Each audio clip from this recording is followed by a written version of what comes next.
Hello students, welcome to Biomentors classes online. Today we are going to discuss the next topic in our chapter moving charges and magnetism। और आज हम लोग अपने topic की जो शुरुआत करेंगे, देखो आज के लेक्चर में हम लोग जो टॉपिक कवर करने वाले हैं, पहला एक तो टॉपिक है साइक्लोट्रॉन, वो तो शॉर्ट कवर हो जाएगा, उसमें भी जो फॉर्मूले आएंगे वो आपको याद रखने हैं। उसके बाद में हम लोग वेलोसिटी सेलेक्टर पे बात करेंगे। थियोरेटिकल क्वेश्चन बन गया तो बन गया, नहीं तो नहीं भी पूछा जा सकता है, ऐसा कोई जरूरी नहीं हार्ड एंड फास्ट। उसके बाद में हम लोग बात करेंगे जो अपना मूविंग जो चल रहा है topic, motion of charge particle in magnetic field, वही टॉपिक पहले भी रहेगा बाद में भी रहेगा, लेकिन अलग अलग तरीके से अलग अलग छोटे छोटे से जो पॉइंट है उनको हम लोग बात करेंगे। और करंट कैरिंग कंडक्टर पर लगने वाले फोर्स तक हम लोग यहां पर पहुंचने की कोशिश करेंगे। So let us start. अब देखो हमारे पास में यहां पर एक पॉइंट है, वो ये है कि motion of charge particle in magnetic field, ये हमारी हेडिंग चल रही है प्रीवियस लेक्चर से।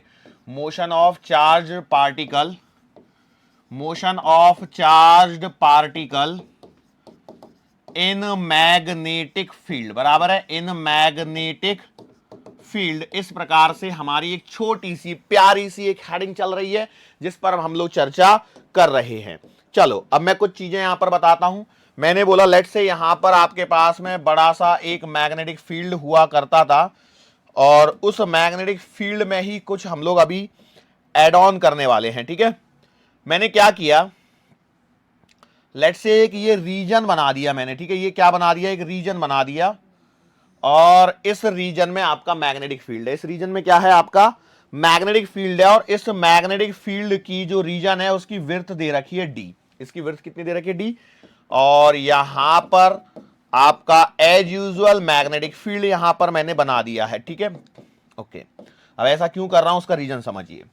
मान के चलो यहां पर इस डायरेक्शन में एक चार्ज पार्टिकल Q को V वोल्ट से एक्सेलरेट किया जाए। समझ, सवाल पॉइंट को समझिए। मैंने क्या बोला, यहां पर एक चार्ज है Q, Q चार्ज वाला पार्टिकल है जिसका मास m है, चार्ज Q है। इसे मैंने यदि V वोल्ट से एक्सेलरेट किया perpendicular to the magnetic field, तो आप बताओ होता क्या है। सर इसमें कौन सी बड़ी बात है, ये यहां से घुस रहा है perpendicular to the magnetic field.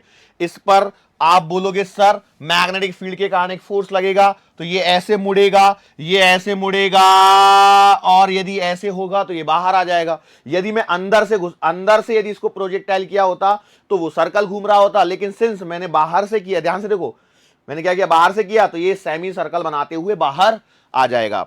तो सर इसमें क्या है, ये तो हम जानते हैं। अब सुनिए, यहां पर जो पॉइंट मैं आपको बताना चाहता हूं पहले उसको समझिए।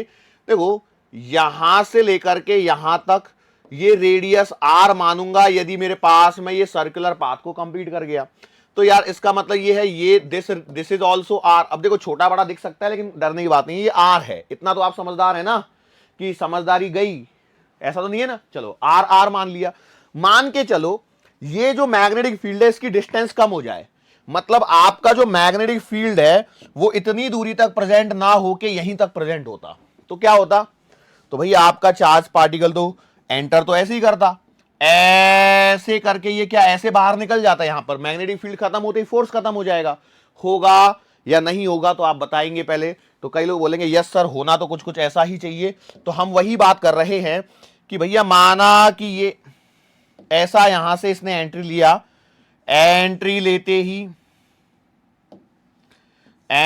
लेते ही ऐसा हो गया कि ये मुड़ना चालू हुआ, देखो सर्कल बनना चालू हुआ, लेकिन इस जगह पर मैग्नेटिक फील्ड खत्म हो गया। जैसे ही मैग्नेटिक फील्ड खत्म हुआ तो मैग्नेटिक फोर्स जीरो हो जाएगा, और मैग्नेटिक फोर्स जीरो होते क्या होगा, ये सीधा ऐसे अब उसी पाथ पर चलता रहेगा। ये काइनेमेटिक्स के अंदर में या लॉज ऑफ मोशन में भी आपने पढ़ा हुआ है। यदि मान चलो एक पार्टिकल सर्कल पे घूम रहा है, किसी स्टैंड पे यदि मैंने स्ट्रिंग को कट कर दिया तो वो टेंजेंशियली सीधा चला जाता है। ये बहुत आती है आपको कि नहीं आती है। ओके, तो बस यही मेरा सवाल है अब आपको कि भैया देखो यहां पर ये बन रहा है एक एंगल अल्फा। ठीक है, ये अल्फा कितना बन रहा है, या इसको बोला जाता है find the deviation of the charge particle from the initial direction, from the initial direction. तो आप चाहे तो एक और छोटी सी हेडिंग डाल सकते हैं, वो क्या है, deviation of charge particle, deviation of charge particle from initial direction, ठीक है, जैसा आपको अच्छा लगे वैसा आप कर सकते हैं, ठीक है। अब यहां पर मैं जानता हूं जगह पैकअप हो गई है, पूरी फुल जगह भर गई है, लेकिन हम लोगों को करना वैसी पर ही है, ठीक है। तो देखो मैं क्या बोलता हूं, यदि मैं यहां पर ऐसा कंसीडर करता हूं, तो यदि ये sufficient amount of magnetic field होता, यदि ये sufficient amount of magnetic field होता तो क्या होता, लेकिन सफिशिएंट नहीं है तो क्या होगा। इन दोनों को यदि मुझे एक ही चीज में रिप्रेजेंट करना है तो मेरे को ये डायग्राम फिर से बनाने ही पड़ेंगे। क्यों बनाने पड़ेंगे, तो ये आप समझदार हैं बेटा कि नहीं है। सर ऐसे ही आप बोल के ना हम पर खतरनाक वाला वार कर देते हो। अब प्रॉब्लम ये है कि हम कैसे बोलें कि हम समझदार हैं या नहीं हैं। क्यू एम, और इसे मैंने V वोल्ट से, देखो ये बड़ा V बनाया है तो V वोल्ट से मैंने एक्सेलरेट किया हुआ है। होने क्या वाला है, ये पार्टिकल ऐसे जाने वाला है, यहां पर बनने वाला एंगल अल्फा है।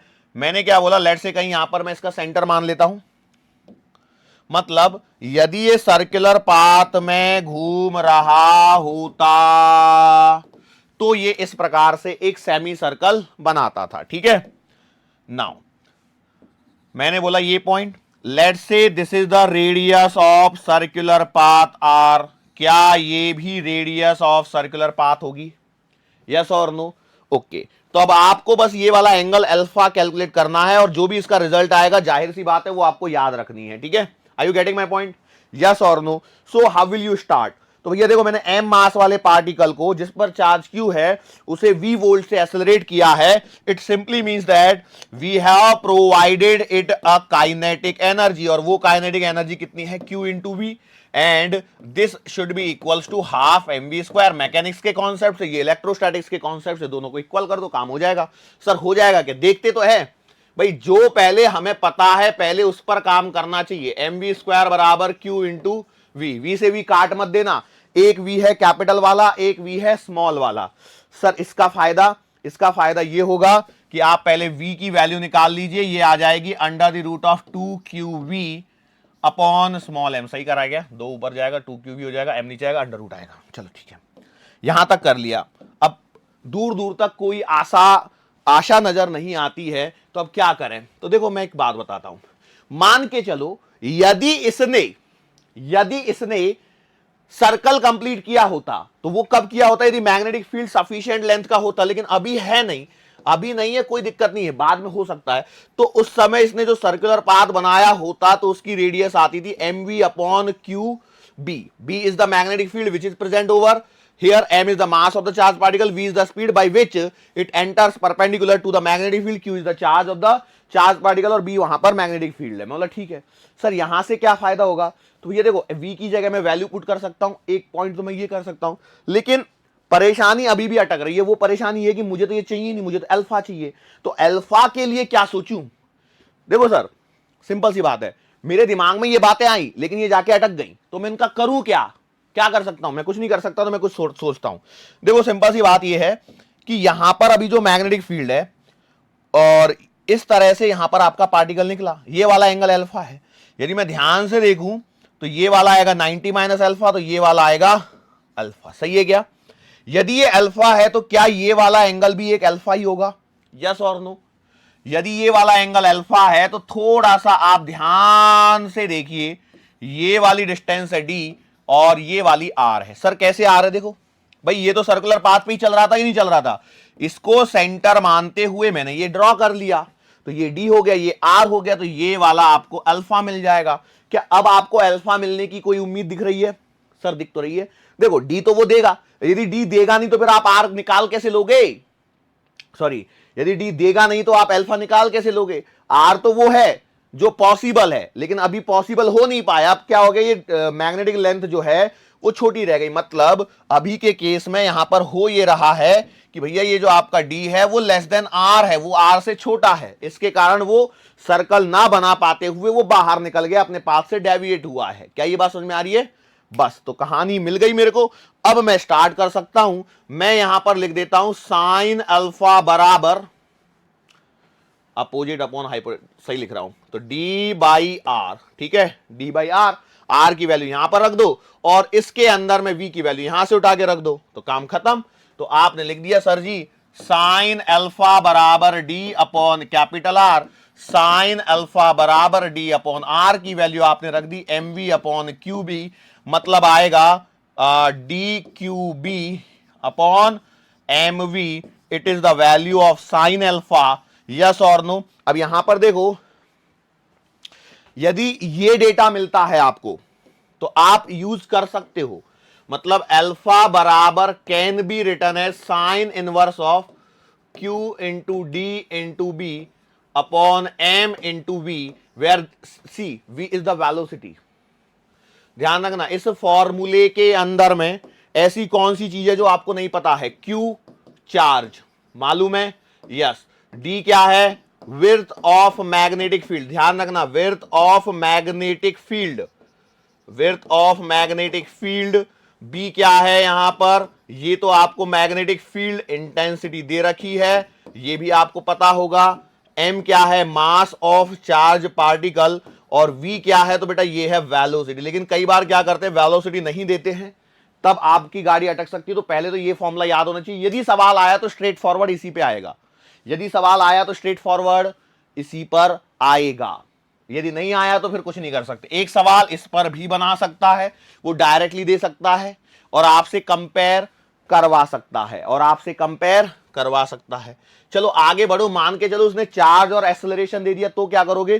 तो भैया आपके पास फॉर्मूला आ रहा है अल्फा बराबर sine inverse of Q D B upon M into small V, लेकिन v बराबर आपके पास में आ चुका था under the root of 2qb upon M. ठीक है, वैल्यू को उठा के पुट कर दो, तो बेटा अल्फा बराबर आपको आते हुए नजर आएगा sine inverse of Q D B upon M under the root of 2qb upon M. ठीक है, इस वैल्यू को जरा सॉल्व कर लीजिए, आपको एक प्यारा सा आंसर मिल जाएगा। उस आंसर को भी आपको क्या रखना है? याद रखना है।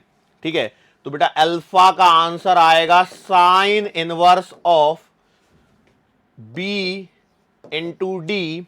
देखो ये रूट के अंदर में अब सॉल्व होना चालू होगा, क्योंकि क्यू भी है तो ये अंडर रूट लगा लेता हूं मैं, तो क्यू अंदर में ऊपर आ जाएगा, अपॉन में देखो नीचे एम से एम कटेगा तो ये आ जाएगा 2m capital V, Q by 2m capital V, सही कर लिया। देखो क्यू डी बी, एम से एम कटेगा, 2q ऊपर गया कट के v, ओके।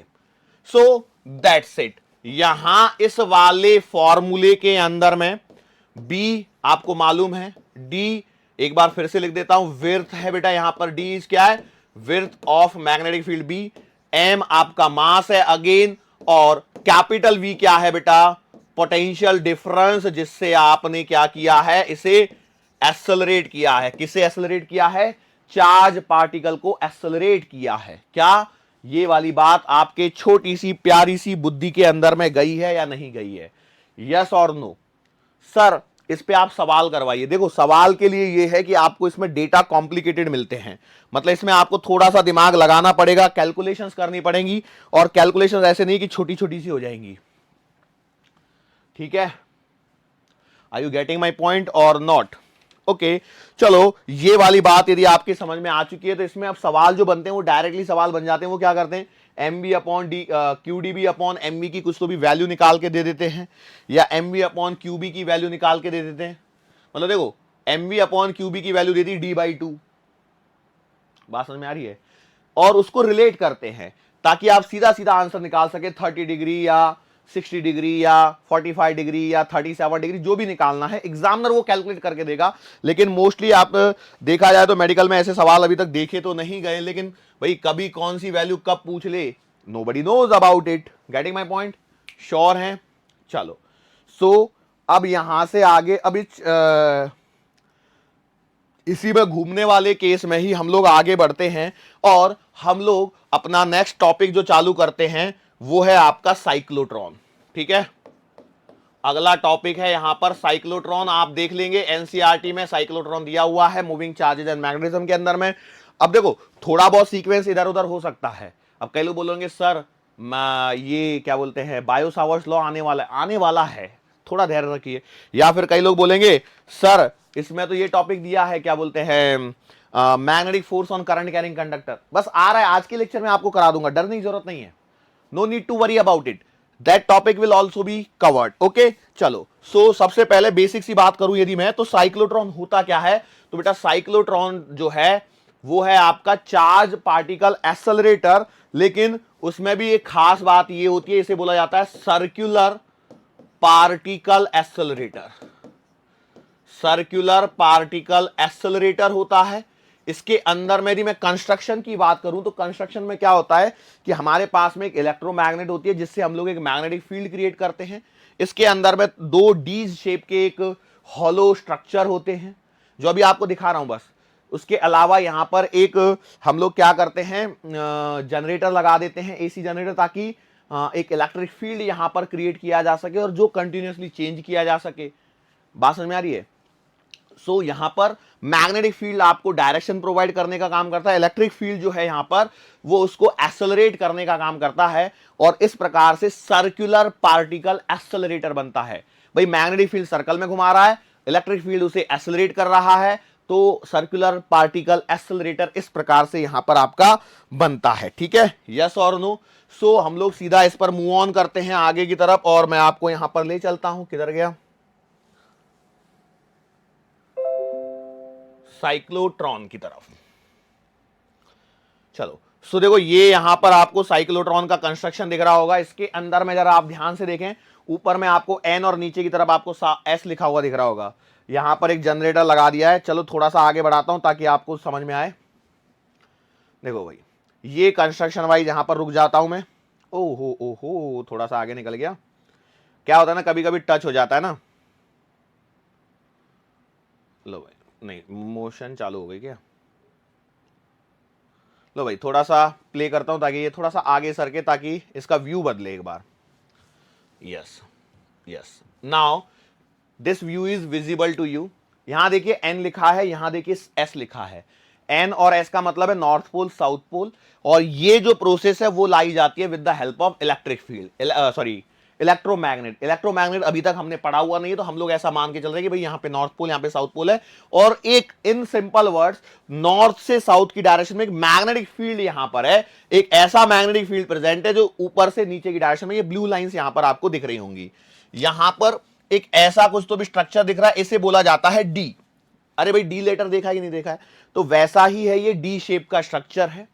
उसके बाद में यहां पर हम लोगों ने एक एसी जनरेटर लगाया हुआ है।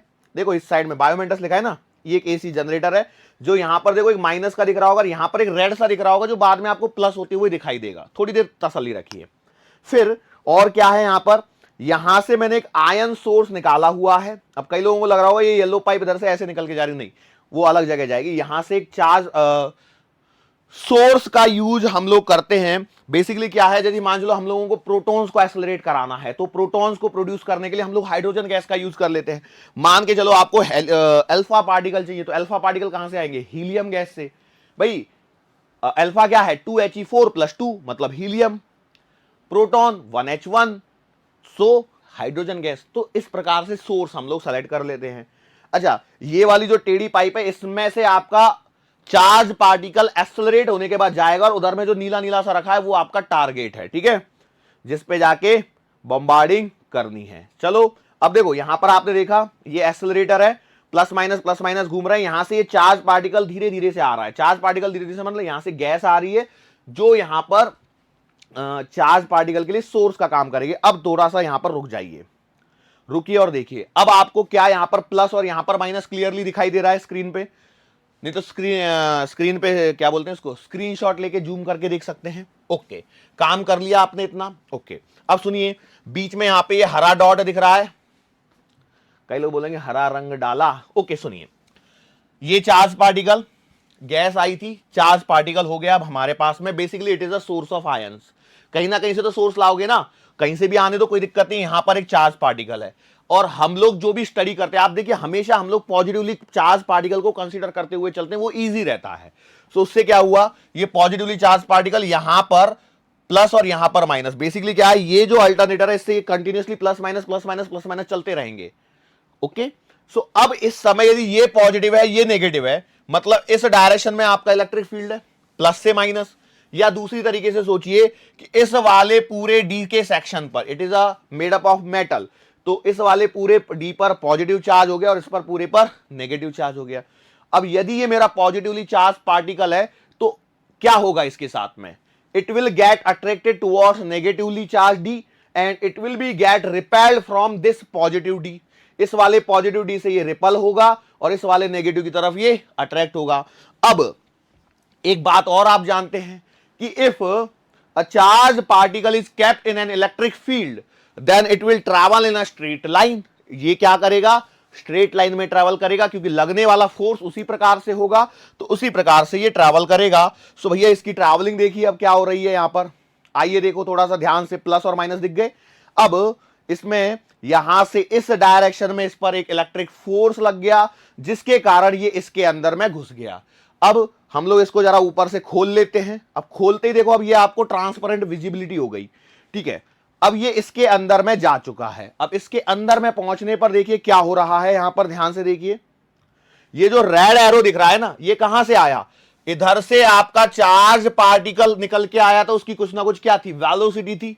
वो कहां से आई, तो इनिशियली मान चलो u बराबर 0 भी आप ले लेते हो तो v बराबर u प्लस at। ए क्या है, एक्सेलरेशन। एक्सेलरेशन कहां से आया, इलेक्ट्रिक फोर्स अपॉन मास। बात समझ में आ रही है, पूरी कहानी आपकी पड़ी हुई है। बस मैं क्या बोल रहा हूं यहां पर, ये है आपका इस डायरेक्शन में वेलोसिटी, ये आपका चार्ज पार्टिकल है, ऊपर से नीचे की तरफ मैग्नेटिक फील्ड है। तो आप रख के देखिए, टक टक करिए ऐसे, तो इस डायरेक्शन में फोर्स आया कि नहीं आया, बस तो उसी को मैं यहां पर दिखाने की कोशिश कर रहा हूं। तो इस पर लगने वाले फोर्स के कारण आप जानते हैं, यदि कोई चार्ज पार्टिकल को बाहर से एक्सेलरेट किया जाता है तो वो सेमी सर्कल बना के बाहर निकलता है।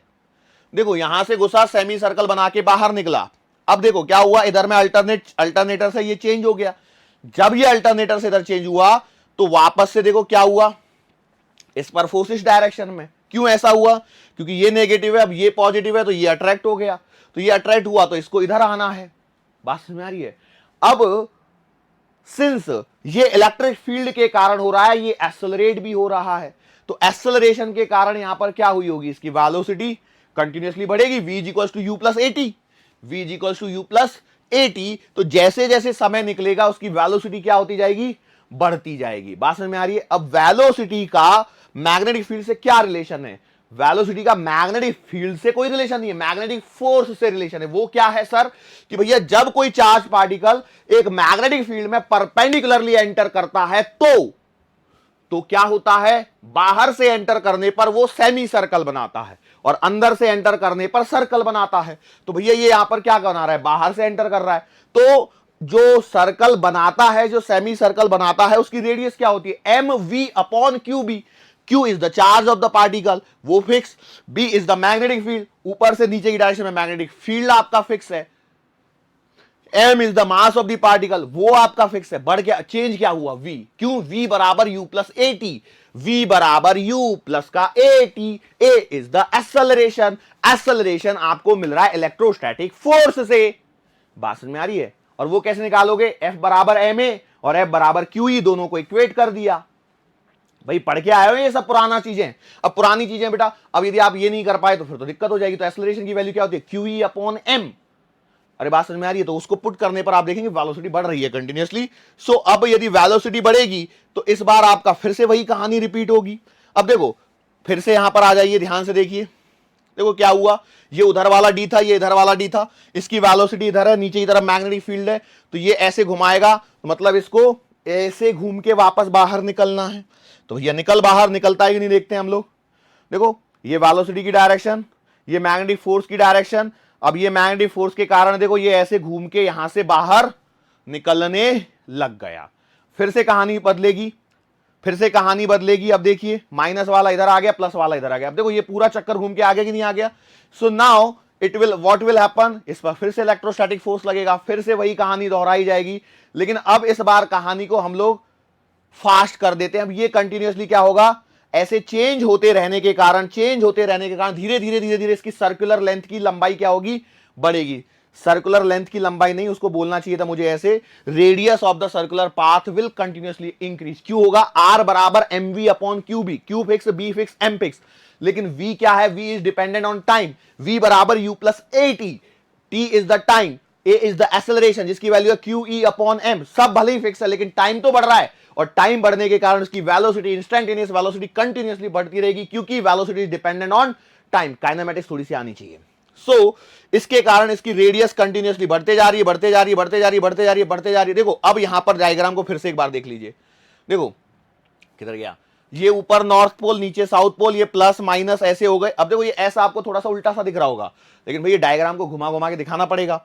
ये नीचे से इधर से जो आ रहा है ना, ये आयन का सोर्स है, जो जिसके कारण यहां पर बीच में इस जगह पर देखो मेरी उंगली जा रखी है, दो काली लाइन, दो काली लाइन दिख रही है आपको, ऐसे और ऐसे, इनके बीच में जो खाली जगह है, बेसिकली मैंने क्या किया, देखो ये रहा वो आपका डी शेप, ये रहा वो आपका डी शेप, ये रहा यहां पर एक डी शेप, और यहां पर ये पाइप लगा रखी है ताकि ये आगे जाके टारगेट पे हिट करेगी। ठीक है, लो देखो देखो देखो देखो देखो देखो देखो देखो फटाफट क्या हो गया, घुसा कि नहीं घुसा अंदर अभी तक? अच्छा पहुंचा नहीं है वहां तक। धीरे धीरे स्पीड बढ़ती जा रही है, रेडियस कंटिन्यूअसली इंक्रीज करते जा रही है, और एक समय ऐसा आएगा कि उसे यहां पर घुसने के लिए पाथ मिल चुका होगा, और जैसे ही पाथ मिला यहां से जाके बूम।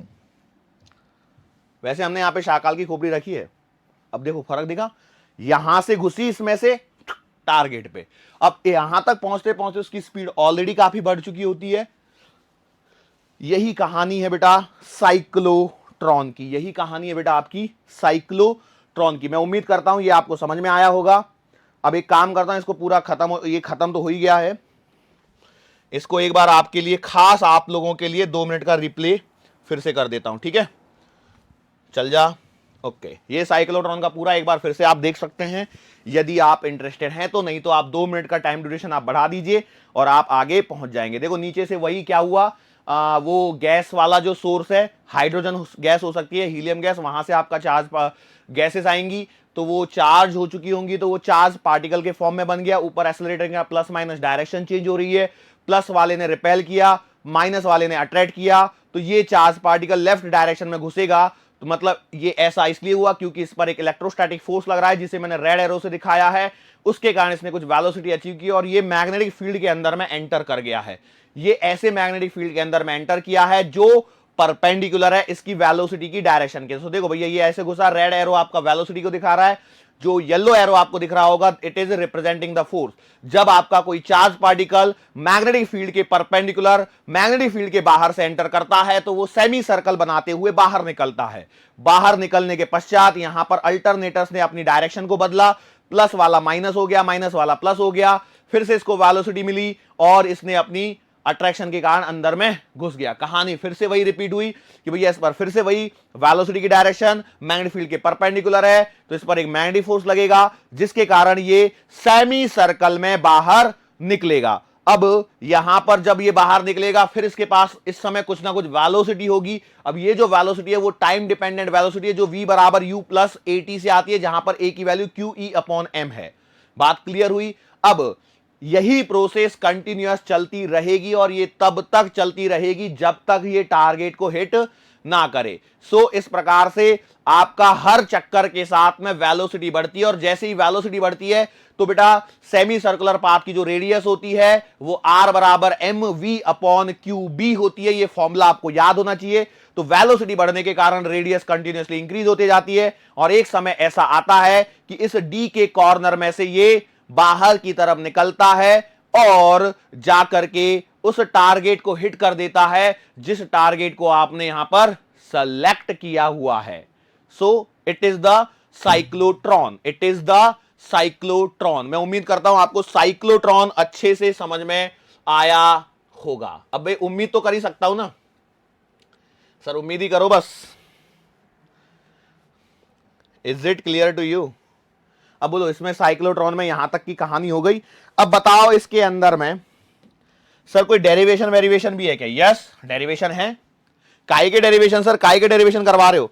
तो ये देखो सिंपल सी बात है, चार्ज पार्टिकल सर्कल में घूम रहा है, उस पर एक सेंट्रीपिटल फोर्स लग रहा है जो कि आपका मैग्नेटिक फोर्स से आ रहा है, वही डेरिवेशन है।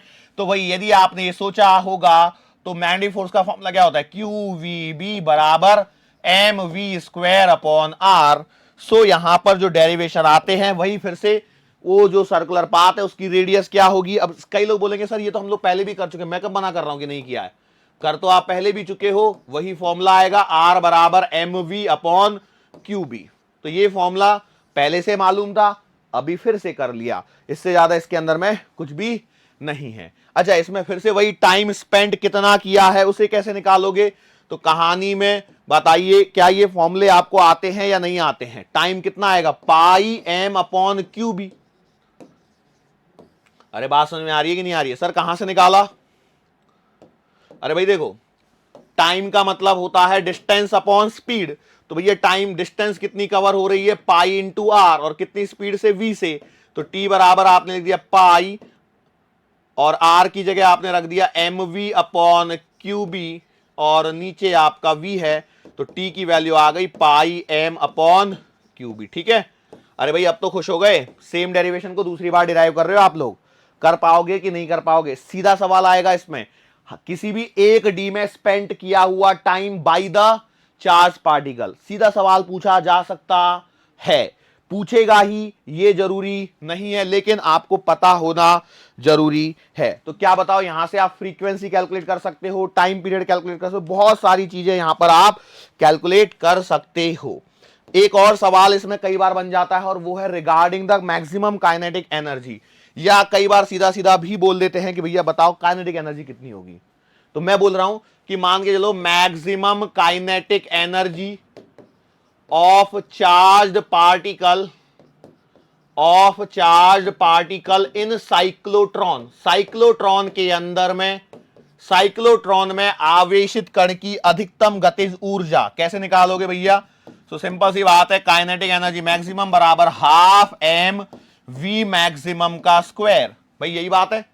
अब मास तो चेंज हो नहीं सकता, तो मैक्सिमम वेलोसिटी का मतलब ही आपका मैक्सिमम काइनेटिक एनर्जी को डिनोट करेगा। अब वी मैक्सिमम कहां से निकालोगे, तो भैया वी मैक्सिमम आपकी कितनी आएगी, वही तो आपको पता होना चाहिए। यहां से देखो, ये है वी वेलोसिटी, तो यहां से यदि आप लिखते हो तो वी बराबर आएगा Q B R upon M. So ये फॉर्मूले में यहां से रख दीजिए, तो आपके पास में आएगी Q B R upon M का स्क्वायर। सो यहां से एम से एम कट जाएगा, so answer will be Q square B square R square upon 2m। It is the formula of kinetic energy maximum. कई बार आपको डायरेक्टली इस पर सवाल बनता है, स्ट्रेट फॉरवर्ड सवाल पूछा गया है, स्ट्रेट फॉरवर्ड सवाल पूछा गया है। क्या है फॉर्मूला, ही सीधा पूछ लिया भैया Q square B square R square upon 2m। और कई बार ऐसा भी है जिसमें इन्होंने डेटा डाल के ये आपसे सवाल करवा लिया है। ठीक है, यस और नो। अब देखो मैं यहां पर एक पॉइंट और बताता हूं, देखो ये जो सवाल है ना, ये जो फॉर्मूला है क्या है, the time spent by a charge particle in 1D, the time spent by charge particle in 1D। इसी सवाल को, इसी चीज को वो एक अलग तरीके से पूछ सकता है। कैसे पूछ सकता है, देखो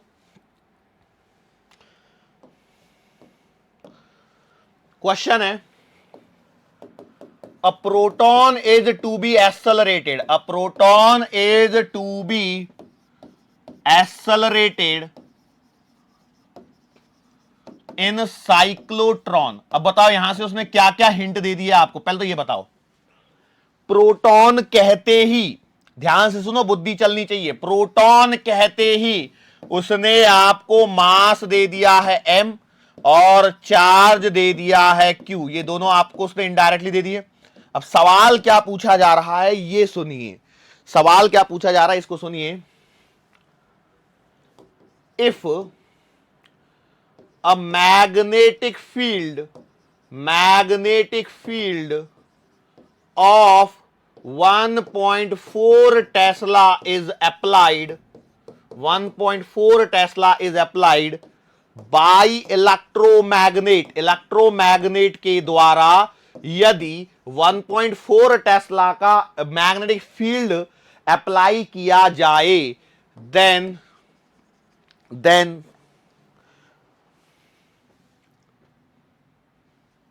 हाँ, how rapidly electric field between D's should be changed, should be change. क्या निकालना है यहां पर, क्या निकालना है, टाइम निकालना है। टी बराबर pi M upon Q B. अब कोई ऐसा मत बोलना मेरे को सर ये सवाल मेरे से नहीं होगा, भाई कोई है ऐसा, कुछ नहीं करना है, कैलकुलेशन का खेल है। टी बराबर pi M upon Q B, Q दिया है, एम दिया है, इनडायरेक्टली बी दे दिया है, और पाई की वैल्यू 3.14 आपको आती है, कर सकते हो सर। बस लैंग्वेज घुमाइए, क्या किया है, लैंग्वेज घुमाइए। हिंदी मीडियम सवाल ये पूछ रहा है कि मान चलो आपके पास में एक प्रोटॉन है, उसे साइक्लोट्रॉन के द्वारा त्वरित किया जाना है, और यदि जो इलेक्ट्रोमैग्नेट लग रही हैं, भाई देखा था ना नॉर्थ और साउथ में जो दिखा रहा था स्टार्टिंग में, यदि इलेक्ट्रोमैग्नेट के द्वारा 1.4 टेस्ला का चुंबकीय क्षेत्र उत्पन्न किया जाता है, तो वो जो डी है उनके बीच का विद्युत क्षेत्र कितनी शीघ्रता से या कितनी देर में परिवर्तित होना चाहिए, ये इसका सवाल है। और ये इसका आपका आंसर भी मैंने रेडी कर दिया है, मैंने वैल्यू नहीं निकाली है। मैं उम्मीद करता हूं आप लोग खुद से क्या करेंगे, एक दूसरे से मिलाएंगे, वैल्यूज को पुट करिए, सॉल्व करिए, जो भी आंसर आ रहा है आप अपने आपस में मिलाइए, कुछ तो सहयोग कीजिए। सर सहयोग करना तो हमें आता ही नहीं, हम सहयोग कर कैसे देंगे, चलो कोई बात नहीं, थोड़ा सा मेरे खातिर कर दीजिए, श्योर है। चलो आगे बढ़ते हैं और अगले टॉपिक की तरफ बढ़ते हैं, और अगले जो टॉपिक का नाम है इसे बोला जाता है वेलोसिटी सेलेक्टर। अब देखो वेलोसिटी सेलेक्टर, या फिर कई लोग इसे मास स्पेक्ट्रोग्राफ, जो आपको हेडिंग अच्छी लगे वो लिख लेना। कॉन्सेप्ट सिंपल सा है, सिंपल सा टॉपिक है। इसके अंदर में हम लोग क्या करते हैं, एक पहले तो मैग्नेटिक फील्ड सेलेक्ट कर लेते हैं। क्या कर लेते हैं बेटा, we select an a magnetic field, ऐसा एक मैग्नेटिक फील्ड सेलेक्ट कर लेते हैं, और यहां पर ऐसा एक परपेंडिकुलर इलेक्ट्रिक फील्ड सेलेक्ट कर लेते हैं। बेसिक कहानी यह है कि एक परपेंडिकुलर, एक ऐसा रीजन जहां पर इलेक्ट्रिक फील्ड और मैग्नेटिक फील्ड आपस में परपेंडिकुलर है, वहां से किसी चार्ज पार्टिकल को गुजारा जाता है या उसे वेलोसिटी v दी जाती है। तो यदि ये सीधा गया तो क्या होगा, नीचे मुड़ा तो क्या होगा, ऊपर मुड़ा तो क्या होगा, तो इससे हमें चीजें पता लगती हैं।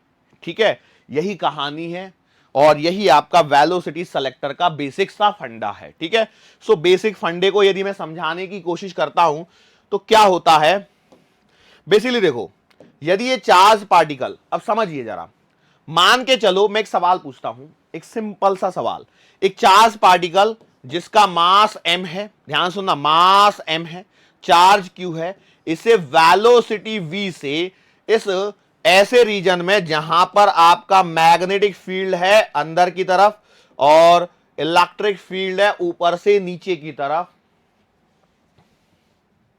ठीक है, इसके अंदर में एक चार्ज पार्टिकल को मैंने यहां से भेजा है।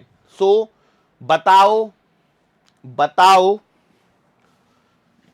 यदि ये ऐसा गया है, सीधा सीधा निकला है, इस एंड पर वेलोसिटी क्या है सर, यहां पर कितनी है, यहां v है और एम क्यू दे रखा है, ई बी गिवन है, आपको गिवन डेटा क्या है, एम गिवन है, क्यू गिवन है, बी गिवन है, ई गिवन है। सर क्या v गिवन था, मैंने बोला यस v भी गिवन है। चलो ये सवाल है, सर आपने ये नहीं बताया मैग्नेटिक फील्ड कितना लंबा है। सर ऐसा क्यों पूछ रहे हो, सर इसका रीजन ये है कि सर देखो ना, जब ये मैग्नेटिक फील्ड के अंदर में जाएगा तो ये सर्कल में घूमेगा, तो मैंने सवाल में सीधा बोला है भैया सर्कल में घुमा नहीं हो, सीधा यहां बाहर पहुंचा है, तो बताओ वेलोसिटी कितनी आएगी। सर कैसे बताएं, नहीं समझ में आ रहा।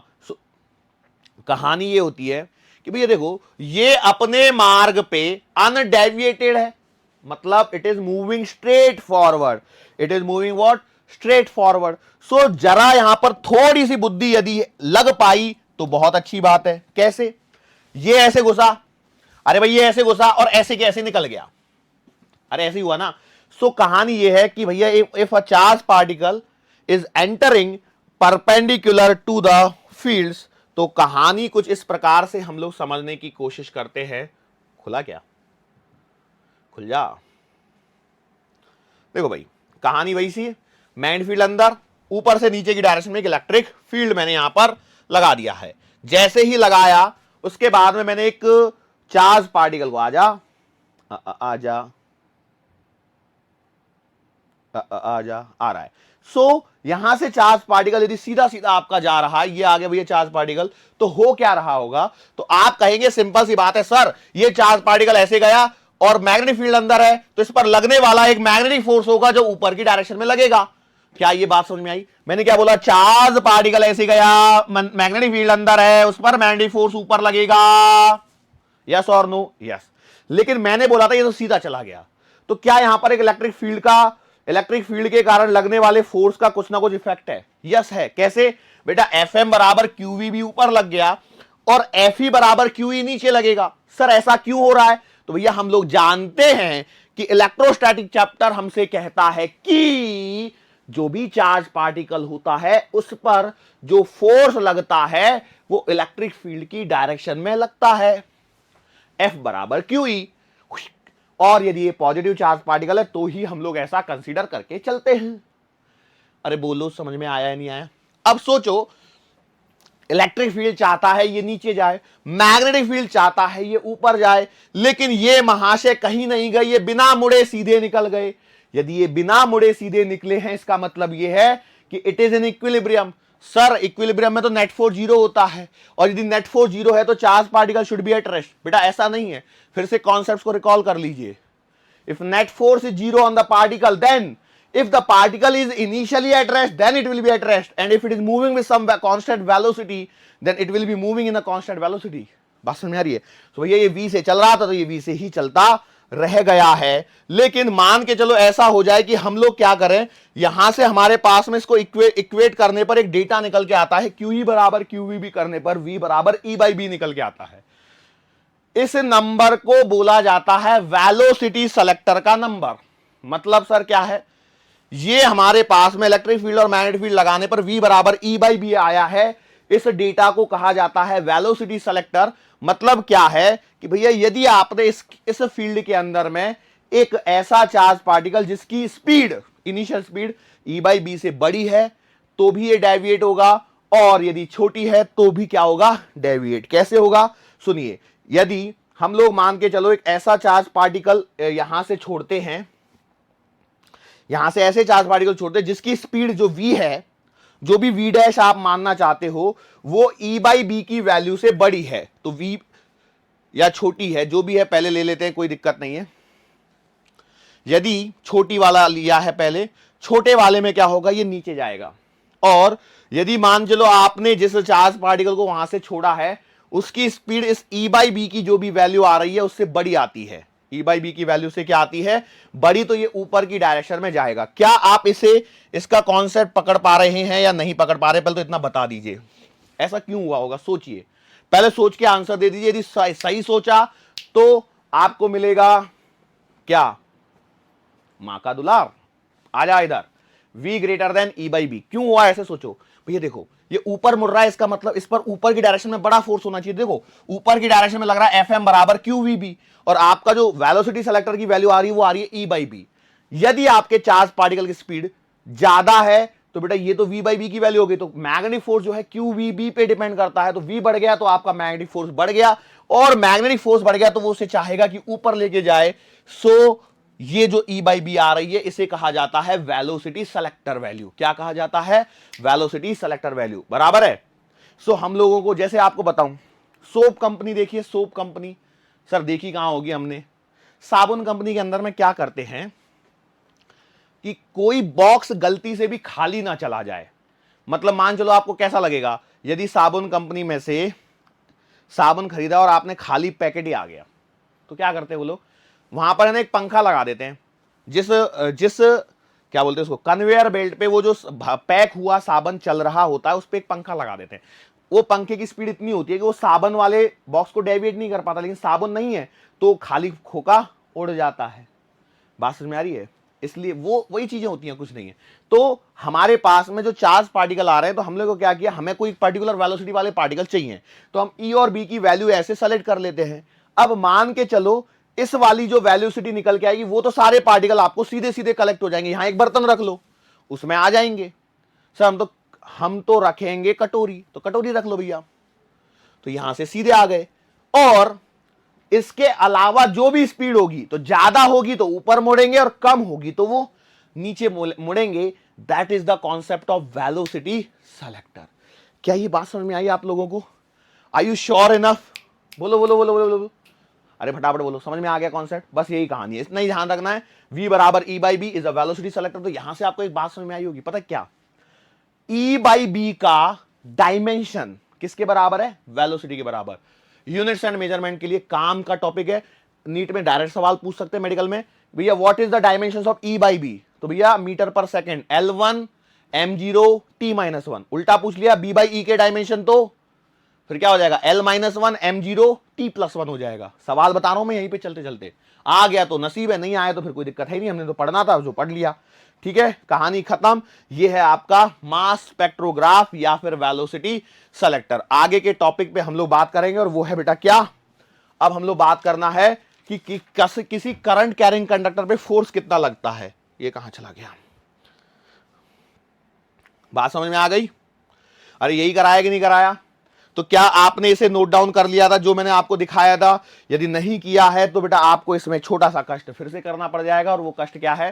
थोड़ा सा लेक्चर को पीछे घुमाइए, थोड़ा सा लेक्चर पीछे घुमाने पर आपको ये एनिमेशन दिख जाएगा। जो भी एनिमेशन आपको दिखेगा उसमें आप फोकस कीजिए। और क्या फोकस करना है? फोकस कुछ नहीं करना है, बस वो डेटा लिखना है। वेलोसिटी सेलेक्टर या मास स्पेक्ट्रोग्राफ हेडिंग डाली होगी, V बराबर E बाई बी है। इससे ज्यादा स्पीड वाले पार्टिकल ऊपर, कम वाले नीचे और सेम वाले सीधे सीधे। ठीक है, श्योर हैं? चलो सर, क्या सवाल बन सकता है? सवाल तो अब देखो एग्जामिनर क्या बना दे, नोबडी नोज। Yes, okay. आज के लेक्चर की लास्ट हेडिंग है बेटा मैग्नेटिक फोर्स। करवाऊं कि नहीं करवाऊं यार? बायो सावर्ट लॉ के साथ में ही करवाता हूं, क्योंकि देखो इसके बाद में तो मुझे वैसे भी बायो सावर्ट्स लॉ बनाना है।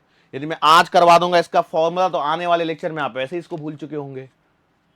मैग्नेटिक फोर्स की बात करनी है और वो है करंट कैरिंग कंडक्टर पर। काम करते हैं, आज नहीं कराते हैं, क्योंकि ऑलरेडी आज के जो लेक्चर की ड्यूरेशन है, वैसे भी जो नॉर्मल लेक्चर की ड्यूरेशन होती है वो हो चुकी है आपकी। चलो ठीक है, एक बार हम लोग क्विकली रिवाइज कर लेते हैं। आज हम लोगों ने क्या क्या पढ़ा? आज हम लोगों ने एक स्पेशल फॉर्मूला निकाला, अल्फा वाला, डेविएशन वाला। क्या था वो formula? Sine inverse capital B small D under root के अंदर में Q अपॉन 2mv। और 2mv में V कैपिटल V जो था वो था द पोटेंशियल डिफरेंस, जिससे हम लोगों ने उसे एक्सेलरेट किया। काम करता हूं, वापस जाता हूं ताकि कोई गड़बड़ी की संभावना ना रहे। क्या है? Deviation of charge particle from the initial direction. तो ये हमारे पास में जब आपके मैग्नेटिक फील्ड की लेंथ छोटी पड़ जाती है तो वो डेविएट होता है। वो जो अल्फा निकल के आता है, तो यहां पर कुछ कंडीशन छोटी मोटी सी आती हैं, उस कंडीशन के बेसिस पर हमारे पास में फॉर्मूला निकल के आता है अल्फा बराबर sine inverse Q D B upon M V. एक फॉर्मूला साइन अल्फा बराबर डी बाई आर आ जाता है, एक formula D Q B upon M V. वही फॉर्मूले को यहां पर लिखा गया है। यहां पर जो वी है वो वेलोसिटी है बेटा। उसके अलावा अगला जो फॉर्मूला आता है उसमें साइन अल्फा बराबर ऐसे भी लिख लो क्यू डी बी अपॉन जो भी लिखना है, या अल्फा बराबर sine inverse B D under root Q upon 2mv। ये फाइनल फॉर्मूला है। इसके बाद में हम लोगों ने साइक्लोट्रॉन का कॉन्सेप्ट पढ़ा। साइक्लोट्रॉन क्या है? साइक्लोट्रॉन एक सर्कुलर चार्ज पार्टिकल एक्सेलरेटर है, जिसके अंदर में पार्टिकल्स को सर्कल में घुमा घुमा के एक्सेलरेट किया जाता है और फिर उसे किसी टारगेट पे डाला जाता है। जबकि हम लोग इससे पहले भी एक इलेक्ट्रोस्टैटिक्स के अंदर में एक छोटा सा concept when D graph generator पढ़ चुके हैं। वहां पे चार्ज पार्टिकल को एक्सेलरेट कैसे करते हैं? एक्सेलरेट करते हैं पोटेंशियल डिफरेंस से और उसे सीधा सीधा भेज देते हैं। नाउ यहां पर इसके अंदर में radius of circular path again वही M B upon Q B, time spend pi M upon Q B. Time spend in 1d है ये, और यदि पूरा टाइम पीरियड निकालोगे तो 2 पाई एम अपॉन क्यू बी। ये वही फॉर्मूले हैं जो ऑलरेडी हम लोगों ने पढ़े हुए हैं। इस पर सवाल पूछने का एक अलग तरीका जो मैंने यहां पर बताया है। ओके, उससे पहले काइनेटिक एनर्जी है। Kinetic energy maximum Q square B square R square upon 2m। ये फॉर्मूला आएगा, इसको याद रखना है। इस पर मैंने एक सवाल भी बताया कि कैसे सवाल बना सकता है। एक प्रोटॉन दे दिया, प्रोटॉन की जगह आपको अल्फा दे सकता है, और मैं तो आपसे बोलूंगा कि भैया प्रोटॉन पाई एम अपॉन क्यू की सारी वैल्यूज को कैलकुलेट करके रख लीजिए, प्रोटॉन के लिए, अल्फा के लिए। यदि आपका सवाल पूछता है तो आपको डायरेक्ट कर पाओगे, बस बी की वैल्यू से डिवाइड ही तो करना है भाई। सोचो पाई एम अपॉन क्यू की वैल्यू अल्फा के लिए रख लो, प्रोटॉन के लिए रख लो, तो ये रिवाइज करनी पड़ती है चीजें, तब याद होंगी आपको। क्या लगता है कि अब मैं बोल दूंगा और आप कर लोगे, ऐसा होगा क्या? नहीं होगा। सो बी की वैल्यू पर डिपेंडेंसी आ जाएगी, सीधा सीधा फॉर्मूले में डालिए और आपका काम खत्म। सवाल क्या पूछ सकता है कि भैया इलेक्ट्रिक फील्ड डीज के बीच में कितनी फास्ट चेंज होगा? तो वो टाइम निकाल लिया हम लोगों ने। उसके बाद में वेलोसिटी सेलेक्टर पे बात की, हम लोगों ने क्या किया, यहाँ पे क्यू चार्ज का पार्टिकल जिसका मास m है उसे v वेलोसिटी से एक ऐसे रीजन में डाला जहां पर मैग्नेटिक फील्ड और इलेक्ट्रिक फील्ड आपस में परपेंडिकुलर है। तो यहां से हमारे पास वेलोसिटी सेलेक्टर का कॉन्सेप्ट निकल के आता है, v बराबर कैपिटल E बाई बी है।